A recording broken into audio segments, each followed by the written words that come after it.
Programang ito ay rated SPG. Striktong patnubay at gabay ng magulang ang kailangan. Maaaring may masiselang tema, lengguwahe, karahasan, sexual, horror o droga na hindi angkop sa mga bata.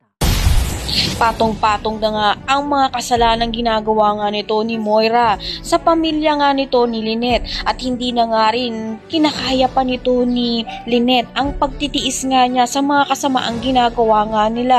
Hindi pa nga nakontento pa nga ito nga si Moira dito nga kay Annalyn at pati nga ito nga si Chang Susan ay ginawa na nga niya ng paraan upang nga makulong. Kaya dahil dito magigising na nga sa katotohanan nga ito nga si Lynette na kinakailangan niya na nga at bumangon para nga makapagiganti na nga sa ginagawa nito ni Moira dahil hindi na nga natatama pa ang ginagawa nga nito na patuloy pa rin nga silang inaalipusta at tinatapak-tapakan nga ni Moira. Kaya naman makikipagtulungan na nga siya dito nga kina Giselle at dito nga ay posibilidad na lumantad na nga rin ang katibayan na hindi nga tunay na anak nga ni Moira at ni Robert ito nga si Zoe.